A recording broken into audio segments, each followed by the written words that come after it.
자사주 매입 소식을 밝힌 뒤에 사만전자에서 반등했던 삼성전자의 주가가 어제에 이어 오늘도 하락했습니다. 자사주 효과가 이틀 천하에 그친 걸까요?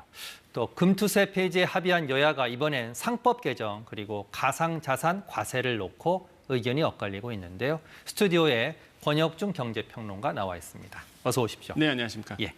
자, 먼저 삼성전자 얘기부터 해보겠습니다. 네. 코스피는 사흘째 상승 중인데 삼성전자는 이틀 연속 하락입니다. 네. 자, 그러면 자사주 매입 약발 네. 끝났습니까?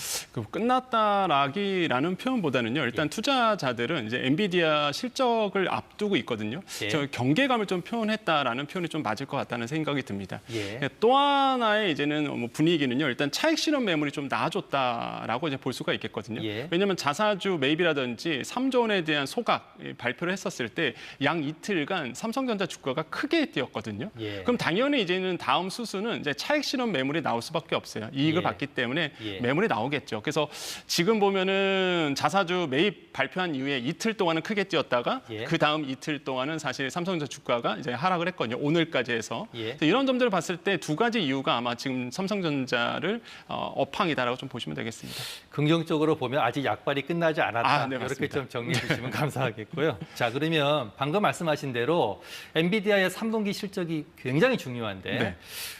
우리 시간으로 내일 아침 7시에 발표가 됩니다. 네. 자, 예상대로 이번에도 어닝 서프라이즈일까요? 아니면 변수가 좀 있습니까? 지금 시장에서는 어닝 서프라이즈를 예상을 하고 있는 상황이라고 보시면 되겠고요. 예. 실제 3분기 매출액 봤을 때 전년 동기 대비해서 83% 증가한 예. 한 331억 2천만 달러 정도 나올 거야라고 지금 시장에서는 보고 있어요. 그렇군요. 근데 그게 우리 돈으로 본다 그러면요. 이게 한 46조 원 정도가 됩니다. 예. 그러니까 엄청난 금액이죠. 예. 그런데 이제는 변수는 있어요, 당연히. 근데 왜 뭐 어떤 변수냐 그러면 주가는 꼭 동일하게 움직이지 않는다라는 거죠. 왜냐하면 실적은 좋은데 주가는 좋을 수도 있고 나쁠 수도 있다. 맞습니다. 왜 그러냐면 과거 사례가 있었는데 직전 분기 같은 경우에는요.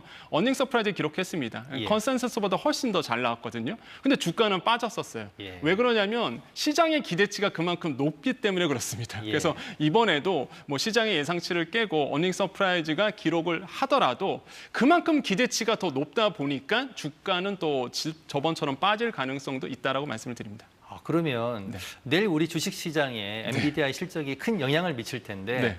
우리도 좀 어떻게 영향을 받을 가능성이 높겠네요. 그럼요. 우리나라 같은 경우에 시총에 SK 하이닉스라든지 삼성전자가 크게 영향을 미치고 있거든요. 예. 바로 직접적으로 연결이 될 수밖에 없기 때문에 예. 이런 부분들이 우리나라의 주식시장에 크게 영향을 줄 수밖에 없고요. 예. 특히 엔비디아가 갖고 있는 힘이 있죠. 첫 번째로 본다 그러면 일단 반도체 산업의 미래를 좀 볼 수 있습니다. 그렇죠. 내년도에 반도체 산업이 어떻게 움직일까 이거를 좀 미리 예측해 볼 수 있고요. 예. 두 번째로는 이제 데이터 센터가 굉장히 중요한데 이번에 이제 데이터 센터에 들어가는 이제는 반도체 부분에 대해서 AI 반도체에 대해서 이것도 수요를 좀 알 수 있어요. 예. 무엇보다 이제 젠슨왕 CEO죠. 이 CEO가 분명히 이제 블랙웰 차세대 반도체에 대해서 얘기를 할 겁니다. 예. 과연 어떻게 얘기를 할지 이것도 굉장히 주가에 우리나라의 또 SK하이닉스에 영향을 줄 수밖에 없고 그다음에 이제는 투자자 심리에 영향을 미칩니다. 특히 기술주 투자하신 분들 많은데 예. 그러면 이번에 나왔던 컨퍼런스 콜을 통해서 젠슨왕 CEO가 말하는 거에 대해서 기술주에 투자할까 말까가 또 고민이 된단 말이에요. 예. 그래서 이런 심리적 요인도 있기 때문에 엔비디아의 이제 실적 발표가 굉장히 중요하다라고 말씀을 드립니다. 지금 모든 것에 영향을 준다 그런 그럼요. 말씀이네요. 네. 알겠습니다.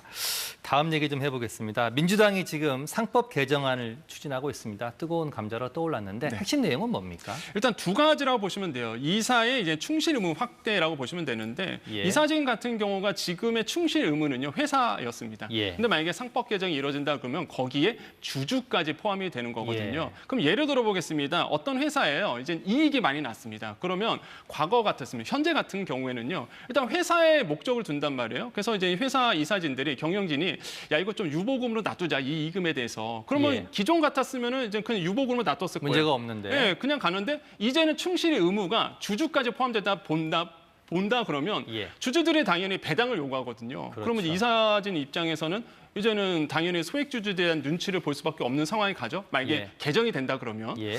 또 하나가 이제는 집중투표제 의무화입니다. 그러니까 예. 집중투표제는 뭐냐면 사실상 각 주주가 이사수만큼 투표권을 갖고 오는데 예. 이게 어떤 거냐면 주주들 같은 입장에서는요. 몰표를 줄 수가 있는 거죠. 이게 집중투표제거든요. 예. 그러니까 어떤 예를 들어보겠습니다. 뭐 한 주주가 있는데요. 이분 같은 경우에는 이제 한 회사에서 3명의 이사진을 새로 뽑는 거예요. 그런데 예. 한 주주가 있습니다. 이분이 이제 10주를 가지고 있어요. 주당 하나당 투표권 하나거든요. 그럼 10주다 보니까 이제는 이사진 3명이니까 30표의 이제는 권한을 갖고 있는 겁니다.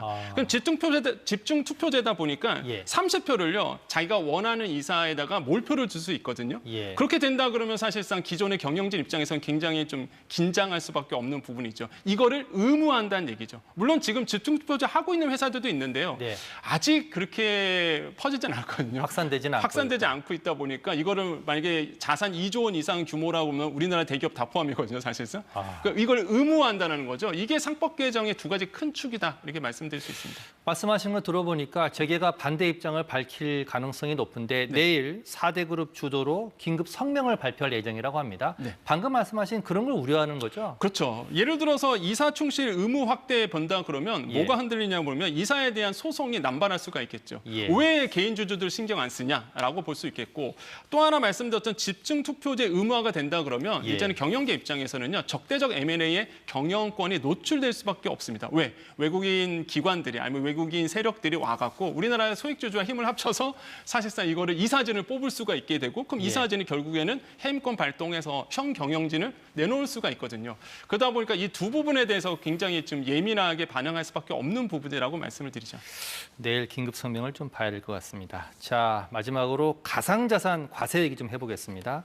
지금 정치권이 이걸 놓고 대립하고 있는데 지금 핵심 쟁점은 뭡니까? 일단 민주당 입장에서는요, 예. 이 가상 자산에 대해서 이제 과세를 하자라고 얘기를 하고 있습니다. 이게 원래 예. 250만 원 수익을 본다 그럼 그 이상의 수익을 본다 그러면 지방세 포함해서 22%의 이제는 과세를 매기자라고 한 것이에요. 이게 이제는 분리과세입니다. 예. 근데 이제는 사실상 지금 여당 입장에서는 그냥 한 번 더 유예하자, 예. 2년 정도 유예하자라는 것이 이제 여당의 얘기라고 보시면 되겠고요. 네. 그래서 사실 이제 민주당 쪽에서 다시 갖고 나왔던 게 그럼 250만 원은 좀 약하니 5천만 원으로 그럼 늘려줄게. 자, 공제한도 세금 그렇죠. 공제한도를 250에서 5천만 원으로 올리겠다. 맞습니다. 이 그래서 말이죠? 5천만 원까지는 수익이 나도요 세금이 예. 없는 거예요. 그래서 이거를 이제 서로들 이제 얘기를 하고 있다고 말씀드립니다. 예, 좀 어떻게 법이 될지 좀 지켜봐야 될 것 같은데 하나만 더 마지막 질문 드리겠습니다. 자, 오늘 국제통화기금 IMF가 올해와 내년에 우리 경제 성장률 전망치를 모두 하향 조정했습니다. 어떤 근거로 이렇게 우리 경제를 좀 어둡게 보는 겁니까? 일단 대외 불확실성이 크다라고 얘기를 했는데요. 여기서 네. 말하는 대외 불확실성이 크게 3가지가 있거든요. 첫 번째로 트럼프 행정부의 이기죠. 그렇죠. 관세 부분도 있겠고요. 예. 그러다 보니까 우리나라의 업황이 안 좋아질 거다. 두 번째로는 주요 상대국, 우리 교육 국가의 성장세가 둔화될 수 있다. 이게 대외적인 변수겠죠. 마지막 세 번째는 항상 얘기하는 거지만은 이제는 지정학적 리스크라고 보시면 돼요. 유가의 향배가 우리나라의 대외 변동성을 높일 수 있다. 이 얘기를 했고요. 또 하나 이제는 뽑았던 것이 내수에 대한 불확실성입니다. 내수. 한마디로 예. 내수의 복수가 너무 안 일어나고 있다. 회복이 안 되고 있다는 거죠. 이 두 가지 얘기를 하면서 이 경제 성장률 목표치를 좀 낮춰 잡았던 부분. 이런 부분들을 우리가 좀 고민할 필요가 있다고 생각을 해봅니다. 예. 예, 오늘 시간이 다 돼서 오늘 말씀 여기까지 듣겠습니다. 권혁중 경제평론가였습니다. 고맙습니다. 네, 감사합니다.